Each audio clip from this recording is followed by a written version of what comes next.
जैसा कि आप सभी सामने देख रहे हैं, दिव्य ज्योति जागृति संस्थान द्वारा भगवान शिव कथा जो कि 25 से 29 नवंबर 2025 शाम 6:30 से 9:30 बजे तक हो रही है। आज उसका आखिरी दिन है।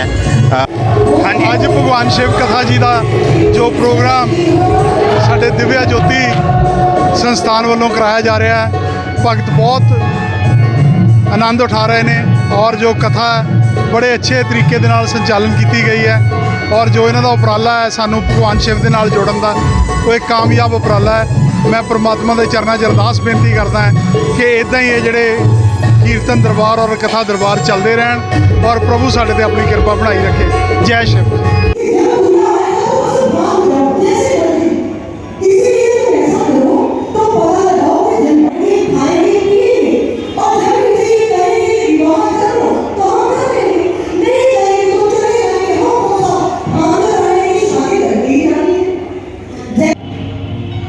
नारद जी जैसे ही आते हैं तो सब कहने लगे, नारद जी आपकी वजह से आज हमारी गलियों में भूत प्रेत घूम रहे हैं, हमारे बच्चे हम सब घरों में डर करके बैठे हैं, हमारे उमा का विवाह और हम उत्सव में शामिल नहीं हो पा रहे।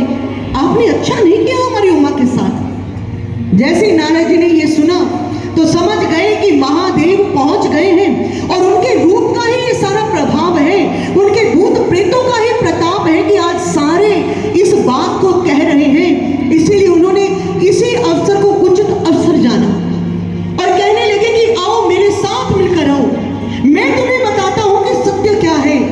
आज हिमवान को, मैना को, सारे हिमाचल वासियों को बिठा करके नारद जी ने कुछ समझाया।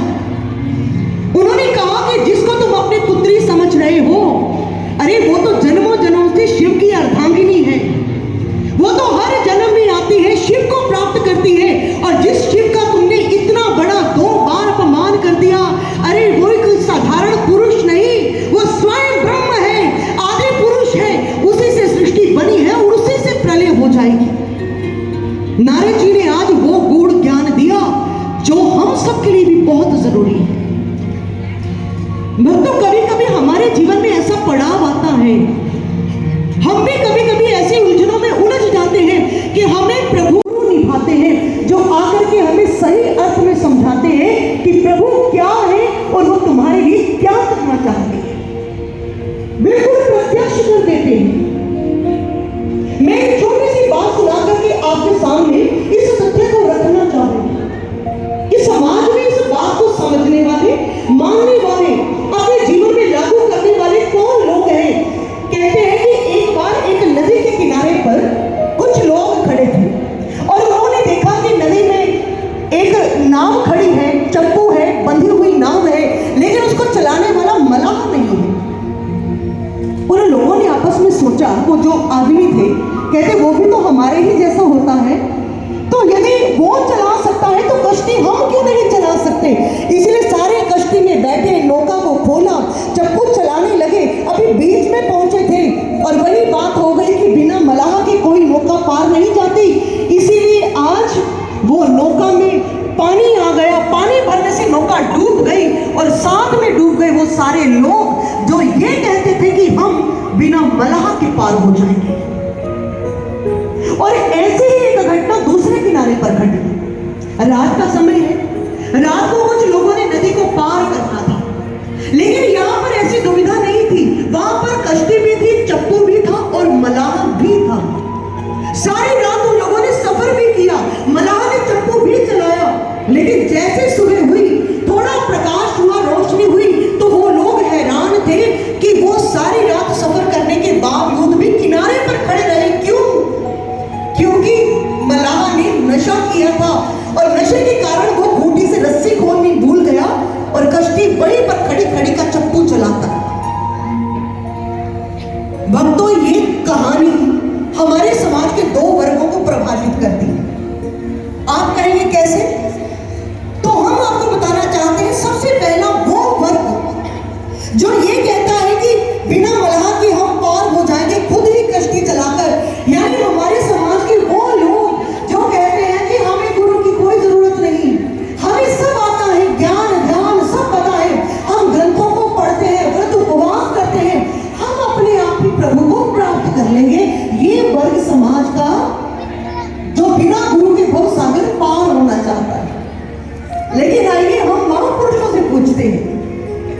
बिल्कुल सही सोच है कि बिना गुरु के वाकई पार हुआ जा सकता है?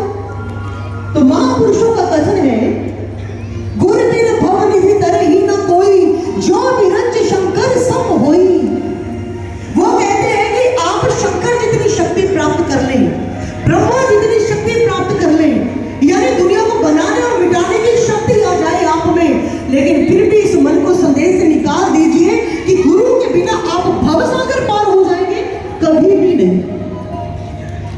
आपने एक और वाणी सुनी होगी जिसमें ऐसे कुछ लोगों का जिक्र मिलता है कि जो अपने आप में बहुत ही शक्तिशाली थे, लेकिन फिर भी उनको गुरु धारण करना पड़ा।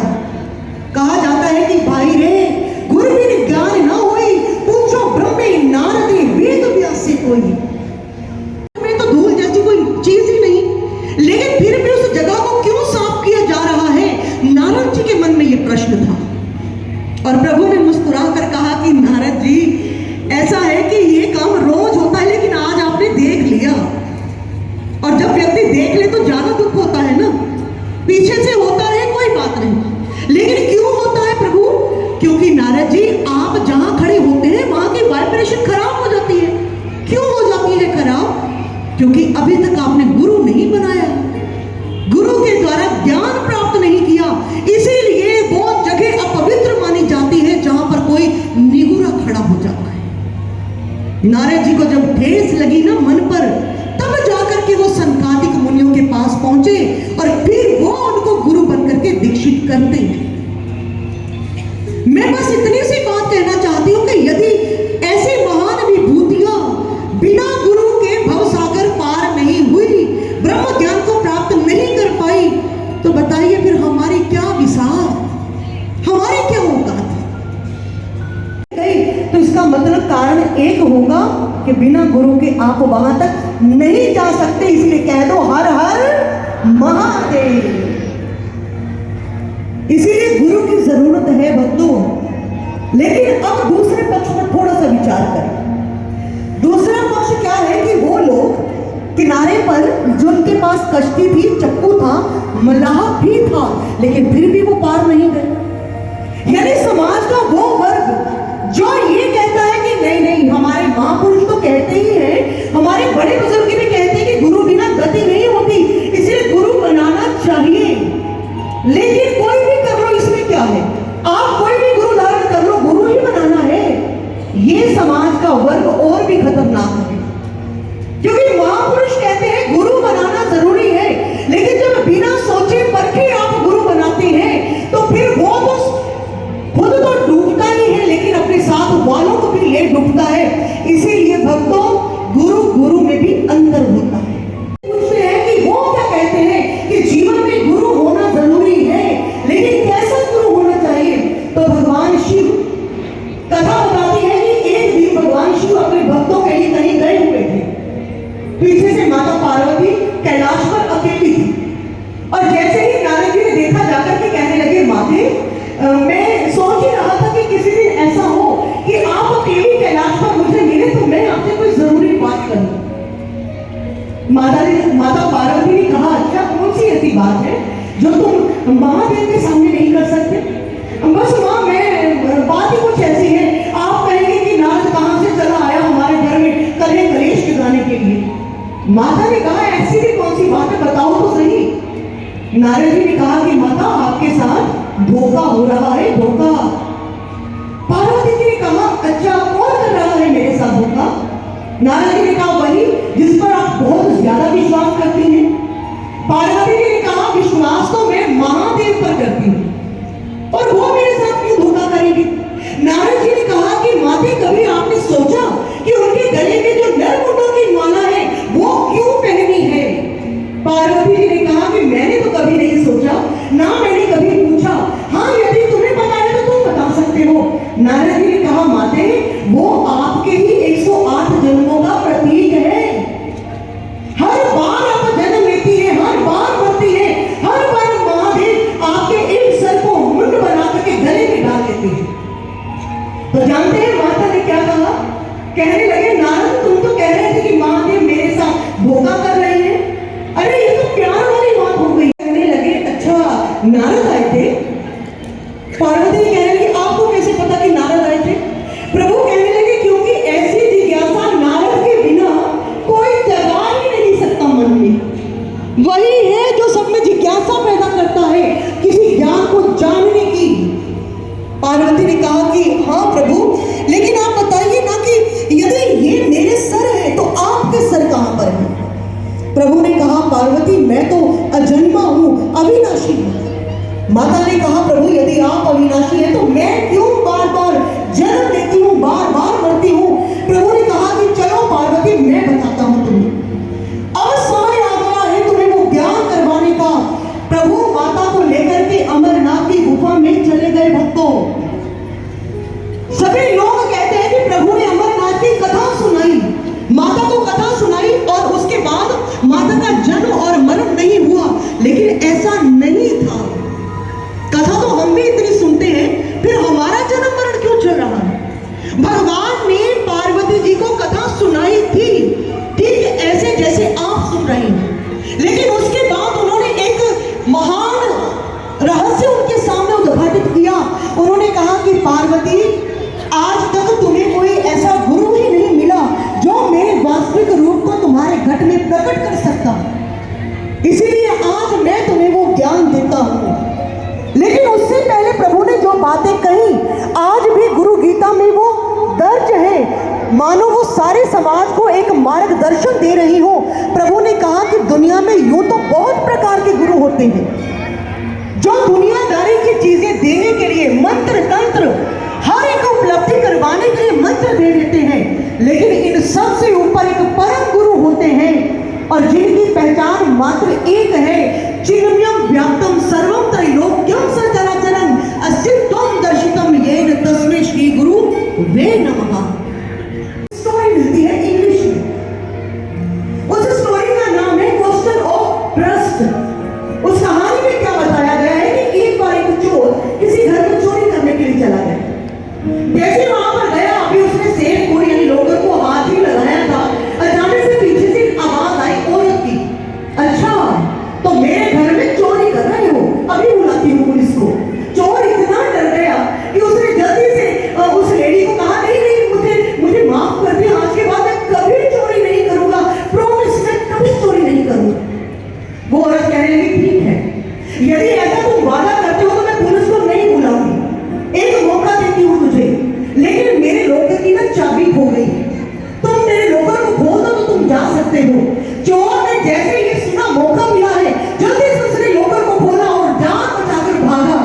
लेकिन कहानी आगे बताती है अगले दिन जैसे वो चोर न्यूज़पेपर पढ़ रहा था तो वो देख करके पढ़ करके हैरान रह गया। उसमें गली नंबर, मकान नंबर, मोहल्ला और घर वही बताया था कि वहां पर चोरी हुई है, क्योंकि वो जिसको घर की मालकिन समझता रहा वो खुद एक चोर थी। उसके जाने के बाद वो सारा माल लेकर 9-11 हो गए। यानी उसके माथे पर नहीं लिखा था ना कि वो चोर है कि मालकिन है।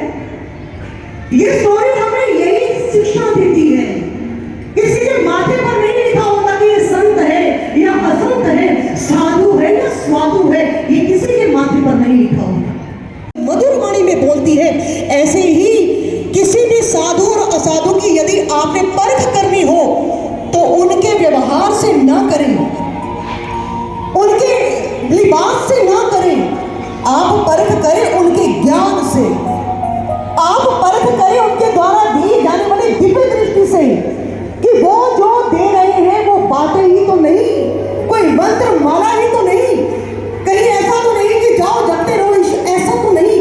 आप परख ज्ञान के आधार पर कीजिए। और आप कहेंगे कि ज्ञान क्या है, चलिए चलते चलते आपको यही बता देते हैं। यानी एक बात समझ जाइएगा सभी, गुरु के बिना कल्याण नहीं होता, गुरु के बिना ईश्वर नहीं मिलता, और गुरु भी ऐसा चाहिए जो हमें ईश्वर का दर्शन करवा दे। और जब गुरु दर्शन करवाता है ना, भगवान शिव कहते हैं गुकारश अंधकारो भी रुकारस्तेज उच्यते।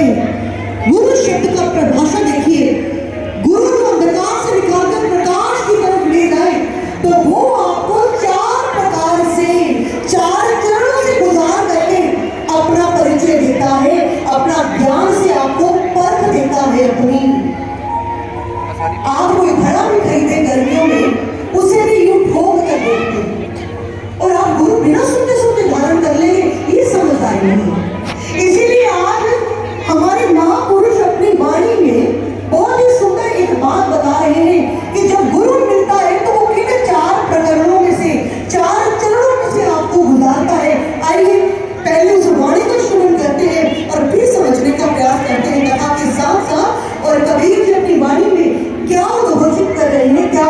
गान कर रहे हैं, आइए मिलकर सुनिए।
जिस तरह कि पिछले 3-4 दिन से यहाँ पर सत्संग हो रहा है, कथा हो रही है, शिव भगवान की कथा हो रही है और भी बहुत से धार्मिक विचारधारा जो है यहाँ पर संगत के बीच में स्पष्ट रूप से बताई जा रही है। इस मौके पर हमारे साथ में जुड़ चुके हैं।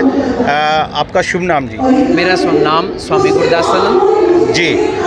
स्वामी जी, आप यहाँ पर किस तरह ये सालाना जो है सत्संग करते हैं या कैसे होता है ये? दिव्य ज्योति जागृति संस्थान पूरे भारतवर्ष में कार्यक्रम होते हैं जी। पंजाब क्षेत्र में भी ऐसी बहुत सी कथाएं चल रही हैं अभी जी। और यहाँ पर शहर नकोदर में भी भगवान शिव कथा का आयोजन किया गया है जी, जिसमें सर्वश्री आशुतोष महाराज जी की शिष्या साध्वी सुश्री जी। जी पधारे हैं और वो अपने विचारों के माध्यम से सभी क्षेत्र निवासियों को भगवान शिव की कथा का रसपान करवा रहे हैं जी। जिस तरह की इसमें शिव भगवान की कथा जो है वो बताई जा रही है, इसी तरह और भी देवी देवता के बारे में बताया जाता है जी। दिव्य ज्योति जागृति संस्थान के जितने भी संत महात्मागण हैं, साध्वी शिष्य, और आप देखें कि श्री राम कथा, भागवत कथा, देवी भागवत, जागरण, माता की चौकी जी और सभी गुरुओं के जो जयंती है वो भी मनाई जाती है जी जी। जिस तरह की दिव्य ज्योति जागृति संस्थान जो है नूर महल से, इस संस्था का मेन लक्ष्य मेन जो उद्देश्य है वो क्या है? दिव्य ज्योति जागृति संस्थान का मेन उद्देश्य है कि विश्व में शांति जी, और विश्व में शांति ब्रह्म ज्ञान के द्वारा हो सकती है जी। जैसे कि इंसान अपने आप को खुद जानेगा, खुद जागृत होगा जी, तो वो दूसरे व्यक्ति को जगा सकता है। ऐसे संस्थान जो है पूरे विश्व में शांति का जो मैसेज दे रही है और शास्त्रों के विषय में, जैसे हम जो हमारे धार्मिक शास्त्र कहते हैं कि जब इंसान स्वयं से जागेगा तब दूसरों को उठा सकता है जी। जब वो स्वयं, मान लीजिए एक बीमार व्यक्ति है जी, तो जब वो खुद बीमार होगा तो दूसरे का उपचार कैसे कर सकता है? जैसे वो खुद ठीक होगा तो दूसरे को बचा सकता है। ऐसे ही संस्थान है जब इंसान स्वयं को जानेगा जी। जिस तरह की यहाँ जो मेन जो धर्म स्थल जिसको बोल सकते हैं नूर महल में हेड ब्रांच जो है, जहाँ इसके जो और शाखाएं जो हैं वो कौन कौन सी स्टेट में है या किस तरह? मेन हमारा जो है दिल्ली में दिव्य ज्योति जागृति संस्थान का मेन वहाँ पर है। दिव्य ज्योति जागृति संस्थान का हेड ऑफिस जो दिल्ली में है, रीजनल ऑफिस नूर महल में है। ऐसे हमारे पूरे भारत में और ब्रॉड में 700 से प्लस शाखाएं हैं जी जी। कह सकते हैं कि हर स्टेट में इसका बिल्कुल प्रचार प्रसार है। तो इसमें आपके जो मुखी हैं वो कौन है? संस्थान के सर्वश्री आशुतोष महाराज, जैसे आप पीछे मंच में देख रहे हैं, वो ही हमारे जो इस संस्थान के संचालक और संस्थापक हैं और वही मतलब कार्य, उनकी ही कार्य अभी सभी जितनी है वो चल रहे हैं जी जी। इसके आगे आपका कहाँ पर सत्संग का प्रोग्राम है कुछ? वैसे तो पूरे क्षेत्र में यहाँ पर नकोदर क्षेत्र है, शाहपुर क्षेत्र है, फगवाड़ा है, फ्लॉर है और ये जो है यहाँ पर अलग अलग कथाएं होती रहती हैं जी। और जैसे कि आप देखिए कि अभी चंडीगढ़ में चल रही है कथा, है ना, लुधियाना में है, जलंधर में कथा चल रही है। ऐसे पूरे क्षेत्र में अलग अलग कथाएं का आयोजन हो रहा है, अभी भी चल रही है जी। जिस तरह की ये सत्संग का प्रबंध जो है बिना पैसे के तो हो नहीं सकता है, तो उसके लिए कैसे इसका पूरे शहर का, पूरे हम शहर का सहयोग हो रहा है जी। शहर वासियों के हमने बहुत से सहयोग किया और उनके ही सहयोग से ये कार्यक्रम चल रहा है जी। नकोदर शहर वासियों का सहयोग है इसमें और उनके सहयोग से ही ये कार्यक्रम चल रहा है जी जी। इसी तरह सब तरफ ऐसे ही मतलब सभी जगह पर जो आप देखिए ऐसे सज्जनगण हैं जो धार्मिक प्रवृत्ति के हैं और जो ऐसी कथाएं करवाते रहते हैं जी। और जिनको आप देखिए मंच पर, आप बाहर देखेंगे जब आप मंच के अंदर जाएंगे बहुत अच्छा तो मंच पूरा मंच भरा हुआ है जी। और सभी शहर निवासी यहाँ पर कथा को श्रवण कर रहे हैं जी जी। और हम आपके चैनल के माध्यम से यही कहना चाहते हैं कि दिव्य ज्योति जागृति संस्थान के आप आश्रम में आइए और ऐसी कथाओं को श्रवण कर अपने जीवन का कल्याण करें। जी। क्योंकि जब तक हम स्वयं को जानेंगे नहीं, जी जब हम अपनी आत्मा अपनी सोल को पहचानेंगे नहीं, क्योंकि यहाँ पर ईश्वर का दर्शन होता जी। है। ईश्वर का दर्शन हमारे घट में यहाँ पर प्रकाश होता है जी। और जब प्रकाश को हम देखते हैं फिर ध्यान होता है, जी। फिर इंसान का मन लगता है। मेरा एक आखिरी सवाल है जी। कि इसमें आप हिंदू धर्म को प्रमोट कर रहे हैं या कोई भी इसमें आ आप सकता है? देखिए सर्वश्री आशुतोष महाराज जी किसी भी सभी को लेकर चल रहे हैं, बल्कि सभी को आप देखेंगे जहाँ पर इस राम कथा में आप सिख फैमिली से भी आप देख रहे हैं कि जैशिक हो रहा है, सभी मन के है, सभी धार्मिक सभी वर्ग से, सभी वर्ग धर्म को से हम दिव्य ज्योति जागृति संस्थान ले रहा है। जी। अभी जब भी रविदास महाराज जयंती भी करते हैं, जी। वाल्मीकि जयंती भी करते हैं, जी। श्री गुरु गोबिंद सिंह महाराज जी के प्रकाश उत्सव मनाया जाता है, गुरु नानक देव महाराज जी का प्रकाश उत्सव मनाया जाता है, हर एक कथाएं की जाती हैं, संस्थान हर एक कार्यक्रम करता है, स्कूल कॉलेज में भी होता है। जी। जेलों में आप देखें तिहाड़ जेल हमारी एशिया की सबसे बड़ी जेल है, जी। जेलों के अंदर भी हो रहा है हमारा कार्यक्रम। वहाँ भी आप प्रचार प्रसार जी, कर जी, रहे हैं? जेल के अंदर वो भी हो रहा है, तिहाड़ जेल के अंदर हमारे 3 आश्रम है अंदर तिहाड़ जी। जेल के अंदर। ठीक है, बहुत बहुत धन्यवाद। जी, जी, बहुत आपने बहुत इतनी धन्यवाद। जानकारी दी हमारे दर्शकों को, जी। बहुत बहुत धन्यवाद। हमारे चैनल विश्व भारत टीवी की ओर से आपका तहे दिल से बहुत बहुत धन्यवाद। धन्यवाद। Thank you ji. Thank you ji, धन्यवाद।